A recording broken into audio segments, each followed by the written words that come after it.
In this video, we'll talk about ionic solids. There are three types of solids: atomic, molecular, and ionic. We will focus on ionic compounds in this video. For example, sodium fluoride, sodium chloride, potassium bromide, magnesium oxide, calcium oxide. The attraction between opposite ions in these compounds is very strong. Why is that? The attraction between the positive cation and the negative anion is so-called electrostatic attraction. The attraction is equal to this electric constant, 1 over 4 pi epsilon, times Q1 times Q2 over R. Q1 and Q2 are the charges on the cation and anion. In this case, sodium fluoride, Q1 is 1.6 times 10 to the power of negative 19 coulomb, and Q2 is negative 1.6 times 10 to the power of negative 19 coulomb. Why that number? Well, that number is the charge of a proton or an electron. Now let's look at this R. R is the distance between the two charges over here, between sodium and fluorine. The distance is smaller than that between sodium and chlorine. Why? This chlorine minus has a greater ionic radius than fluorine minus. Therefore, the electrostatic attraction between sodium fluoride is stronger than that between sodium and chloride. Therefore, the melting point of sodium fluoride should be higher than that of sodium chloride. Let's look at the numbers. Yes, sodium fluoride has a melting point of 990 degrees Celsius, sodium chloride roughly 800. And now let's compare sodium chloride and potassium bromide. Potassium plus is larger than sodium plus in size.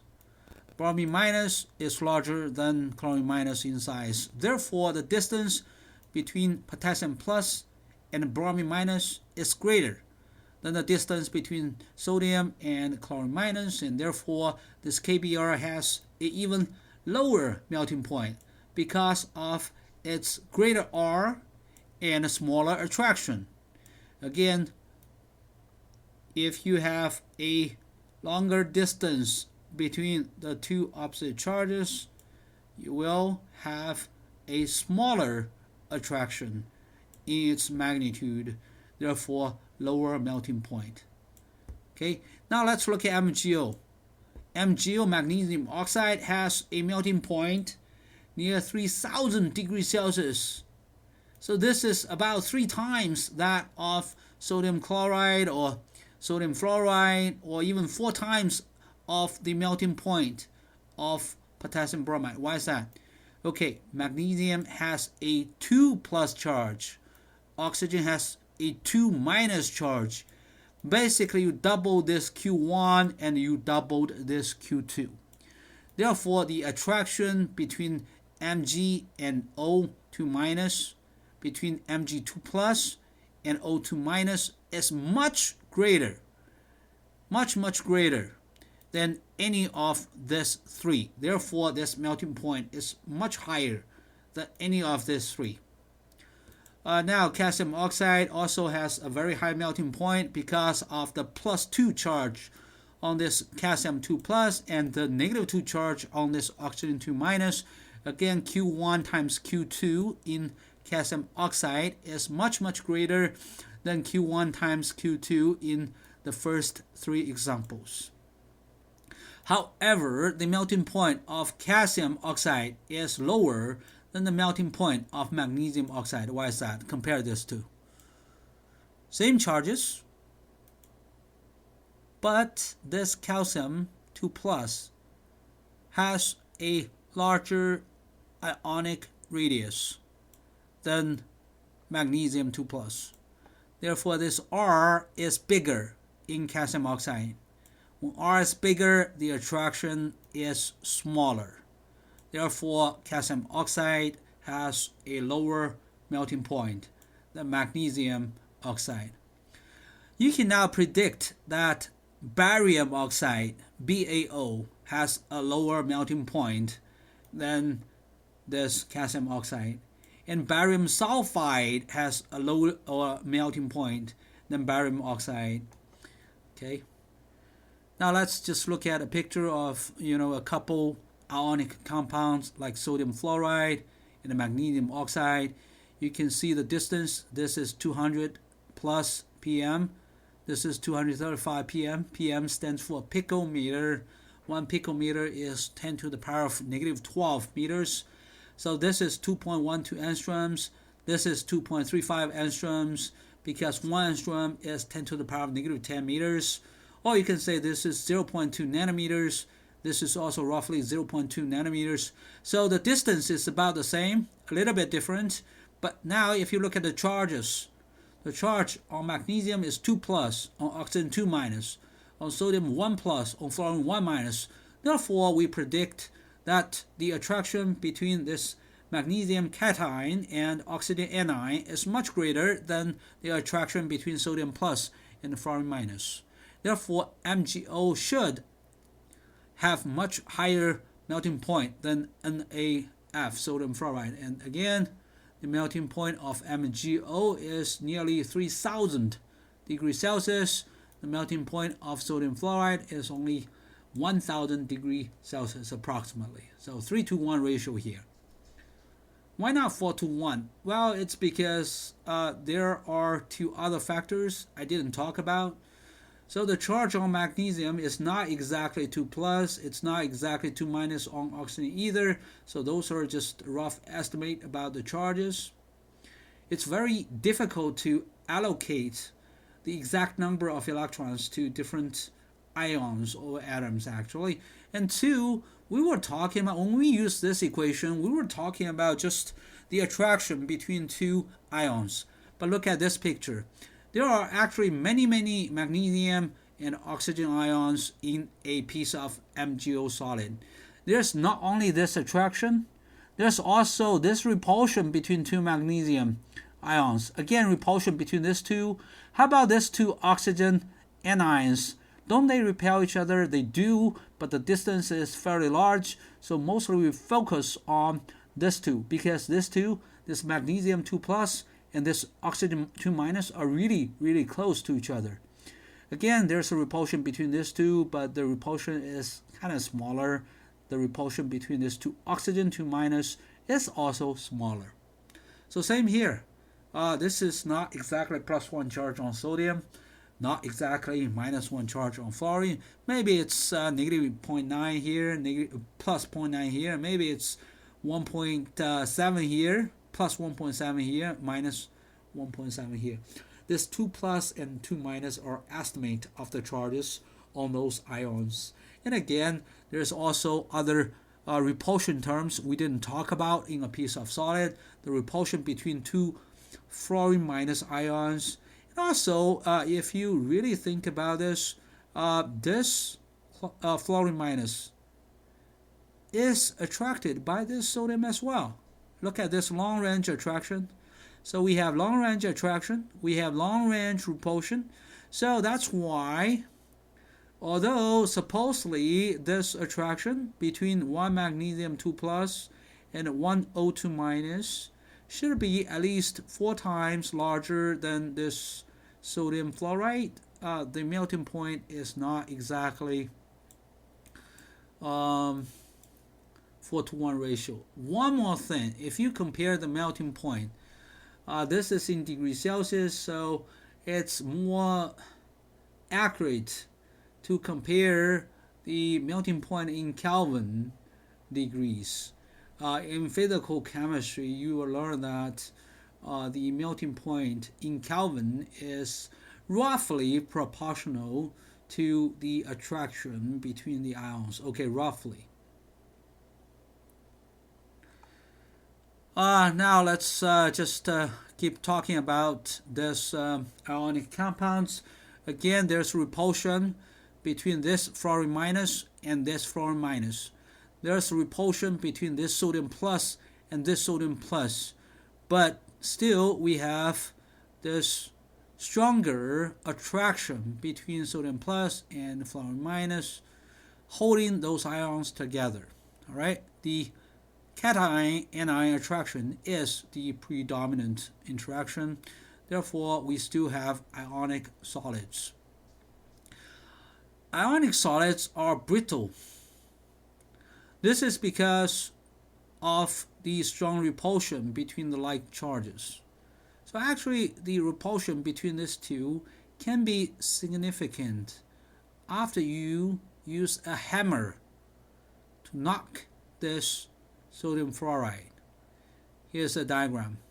So this is an ionic compound. Again, each plus ion is surrounded by negative ions. Each negative ion is surrounded by positive ions. So the attraction is the predominant force. But if somehow you exert an external force on some layers of the ions with a hammer, if you can somehow knock it off by just one layer. Now look at this picture. In this picture, look, you have this plus and this plus very close to each other. Minus, minus close to each other. Plus, plus to each other. So once you knock just this layer, this layers of atoms, just slightly, by maybe just a couple angstroms, that's the distance between these two layers. So if you just knock it off by a couple angstroms, now you have huge repulsion between these two ions, and these two ions, and these two ions. That repulsion will separate the left two layers from the right two layers due to the strong repulsion between like charges. Again, there's repulsion between these two, repulsion between these two, and repulsion between these two. The crystal cracks. That's why you observe this phenomena in all ionic compounds. All ionic compounds are brittle. Of course, there are exceptions in chemistry. Maybe after a few years, I'll teach you something about ionic liquids.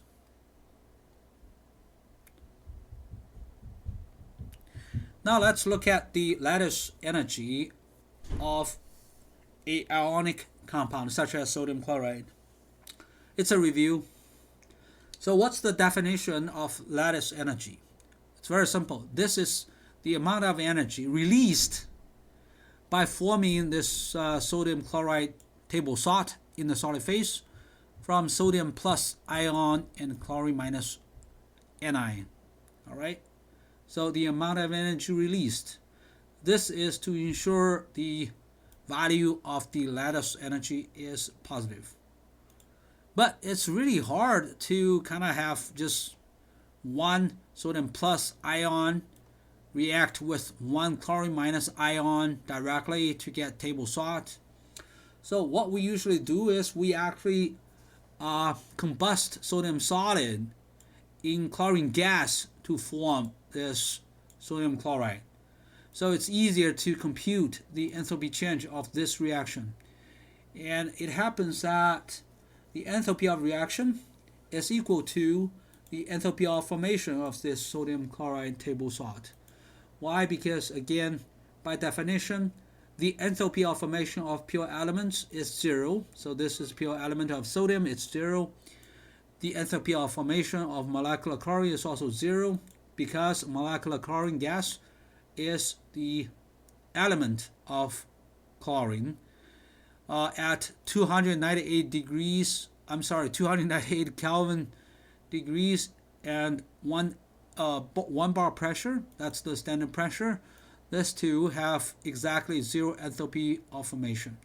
So in this case, the enthalpy of reaction of this reaction is the enthalpy of formation of sodium chloride. And that's a negative number. So this is a negative number. But again, our starting point for the lattice energy is sodium plus and chlorine minus, separate ions. So how can we make those, this reaction work?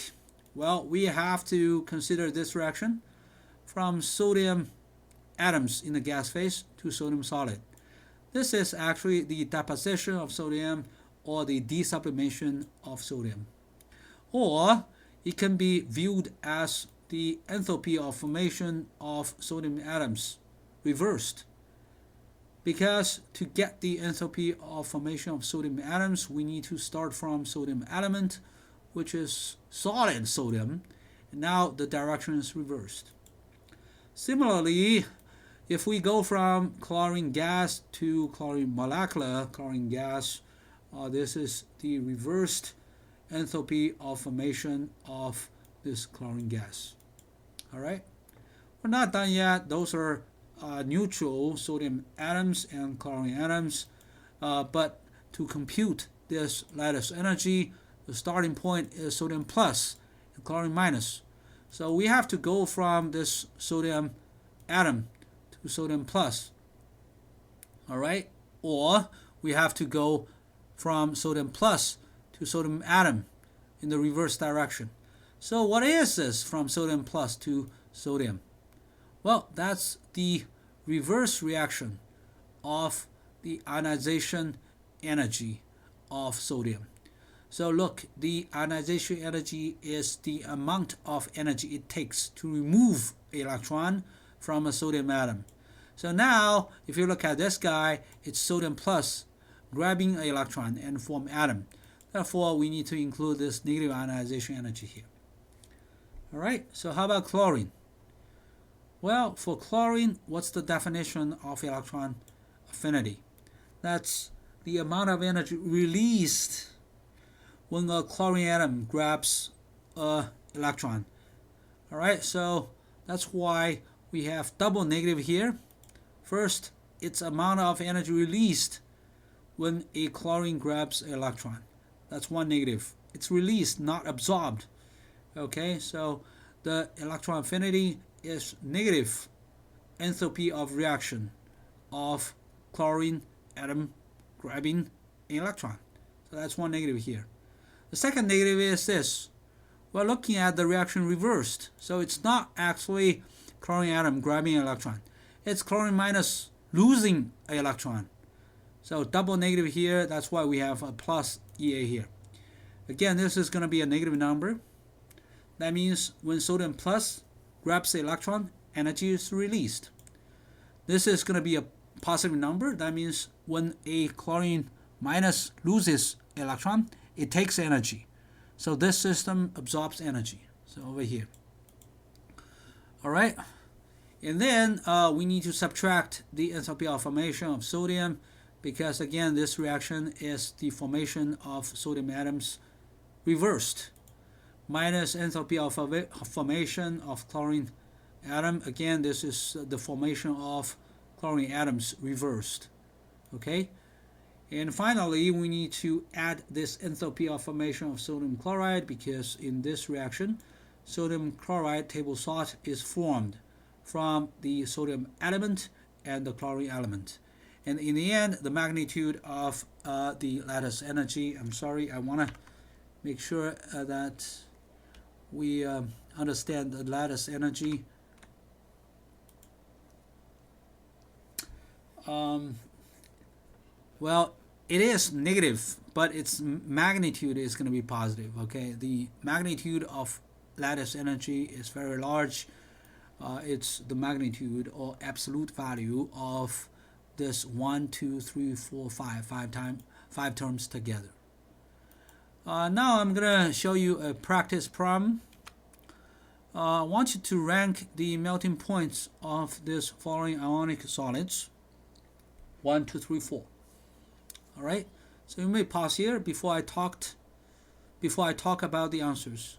First, let's look at the charges. That's very important. You have plus 2 charge here, minus 2 charge, plus 2 charge, minus 2 charge. But in this two ionic compounds, you have only plus 1 and minus 1 charge.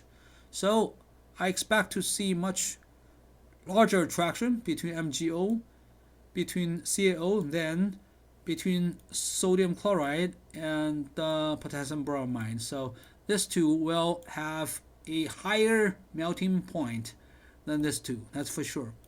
And then let's compare magnesium oxide and calcium oxide. Magnesium has a smaller ionic radius, so I think the melting point of MgO is higher than the melting point of CaO. And similarly, for the same reason, the melting point of sodium chloride is higher than the melting point of potassium bromide, because again, sodium plus is smaller than potassium plus. Chlorine minus is smaller than bromine minus. So now the answer is here. MgO has a higher melting point than calcium oxide, than sodium chloride, than potassium bromide. In summary, look at the charges first. You multiply the two charges on the cation and anion. Okay, that's the first thing you need to look at. And two, you look at the distance between the two opposite ions. How do you compute the distance between the two ions? Very simple, it's just the sum of the ionic radius of the cation and the ionic radius of the negative anion. That's it.